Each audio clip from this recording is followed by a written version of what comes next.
Sanibonani, igama lami ngu-Asanda. Namhlanje ngithe angenze le video ukuze ngikulekelele ukwazi ukuyichazela noma ukuyi-interpret-ela amaphupho akho. So ividiyo yanamhlanje izoba yinde kodwa ngizozama ukuchaza kafushane noma ngenza amavidiyo separately. So amaphupho ahlukene ngama-categories awu-3. Before ngiye lapho kodwa uthi ngiqale nginikeze nje i-brief ukuthi liyini iphupho noma what is a dream. Mina ngendlela engi-understand ngayo, dreams are downloads from Akashic records of which are being played back to you as ulele ebusuku. Amaphupho ngamanye amazwi ama-downloads noma ayi-information esuka iqhamuka kwi-Akashic world, iza straight emqondweni wakho, izokunikeza i-direction noma information about izinto esezenzeke kwi-past nezinto ezenzeka ngaleso sikhathi, izinto ezikwi-present nezinto ezikwi-future. For example, kwi-Akashic record, qale kuchazela lapha, Akashic record is a library whereby all events of your life are kept and being recorded. So kwi-Akashic record khona information, in short nje, Akashic record it's something like it's a spiritual word whereby isikhathi la isikhathi singekho khona, whereby all the events of your life noma izinto kumele uzenze empilweni yakho zirekhode khona. So iphupho is like a script that tells everything about uhambo lakho noma indlela kumele uhambe ngayo empilweni. As bengishilo ukuthi amaphupho ahlukene into 3 categories. Mawase understand lama categories o3 ngaba lula ukuthi ukwazi ukuyichazela awakho amaphupho. Sike siqale sila kodwa before sifike kuma category. Amaphupho afika kanjani ekweni? Amaphupho engeza kuwena through your soul noma through ngomoya wakho.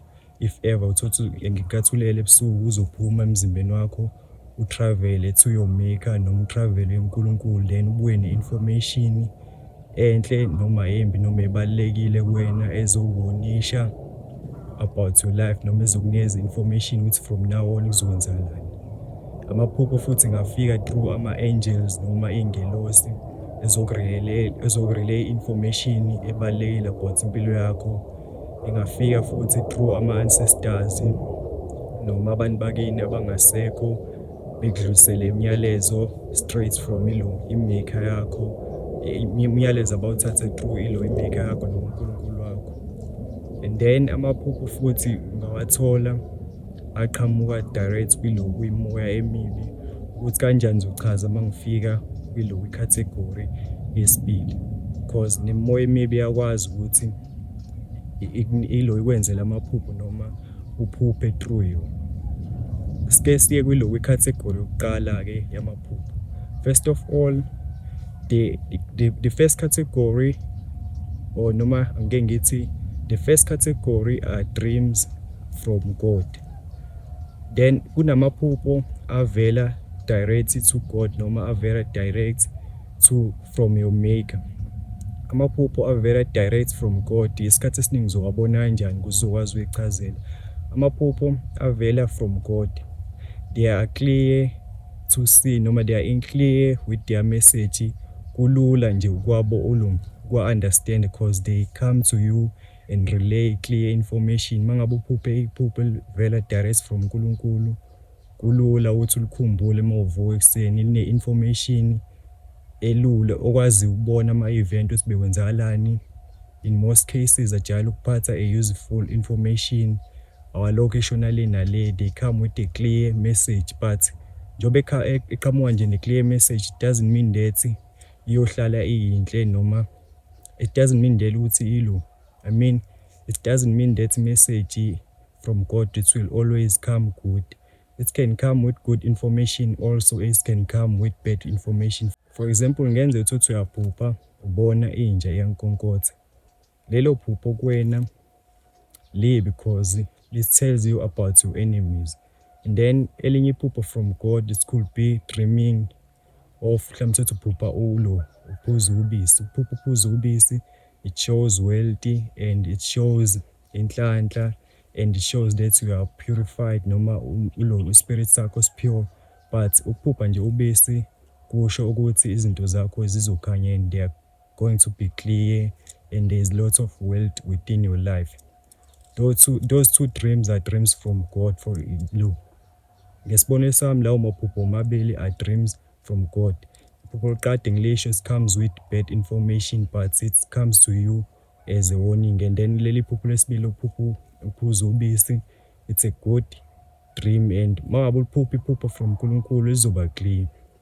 Slowly sekwi-category yesibili. Then the second category, they are dreams from evil. Amaphupho-ke lawa avela kwimoya emibi noma avela kuSathane usually ayathusa, they are scary, they are confusing, and ajwayele ukuba nocansi, mhlawumbe kukhona ucansi olenzakalayo. And amaphupho avela kuSathane isikhathi esiningi mangabe uvuka uzovuka ujulukile, amix information eningi. Mhlawumbe ukuthi mangabe uliphuphile uzophupha uthi uphuphe ama-event amaningi, mhlawumbe ukuthi uphuphe ubusemakhaya, usedrobheni bekwenze izinto eziningi. Mawuvuka kunzima nanokuthi ulikhumbule. Iphupho nje livela kuSathane uzolibona ngokuthi liyathusa, li-mix information. Mangabe uliphuphile uzovuka uthukile, shayisa ngovalo kunzima ukuthi uli-understand. For example, amaphupho ajwayele uqhamuka from imoya emibi kuba amaphupho anjengokuphupha iy'nyoka, ama-reptiles, mhlawumbe uphupha udla, uphupha ubaleka, uphupha ujawa abantu. Amaphupho athusa ukuthi mawuvuka mhlawumbe ebusuku uzovuka ushawe uvalo. Wonke lawo maphupho, those are dreams from evil, and they include ukwenzeka kocansi futhi la maphupho avela kuSathane. And then sidlule sekwi-category yesithathu, of which these are dreams from reality. Category yesithathu are dreams from reality. Most of the time la maphupho, they don't carry special information, but amaphupho nje ezinto ezenzeka empilweni yakho. For example, la maphupho ungawaphupha due to ukuthi uhappy, futhi kuwona la maphupho isikhathi esiningi kuzovela your life vele mhlawumbe uthi uphupha ngemsebenzi, uphupha ngabangani, uphupha nje about your financial status. Maningi nawo la maphupho, but in most cases akutshela ngezinto oyifisayo nezinto ezisemqondweni wakho, ayikho into esuke ibaluleke kakhulu ngawo.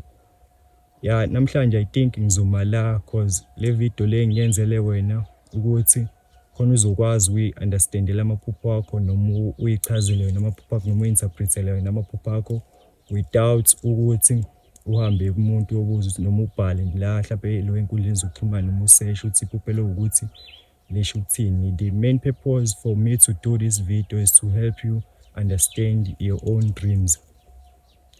Kunamanye ama-video engizoza nawo whereby ngizoya deep as ngizokutshela amalunga ama-symbolic dreams ukuthi mhlampe mawubona ukuthi ephuphweni kusho ukuthini, mawubona ukuthi kusho ukuthini. Ngizokwenza kube simple so that if uphupha wazi mangibona into kanje ephuphweni lami le isho ukuthi nokuthi, but it will never be more than 10 videos. This will be just maybe 5 videos with useful information. Igama lami ngu-Asanda. I was here to share my experience and my point of view. Thanks for watching my video. Until the next time, take it easy.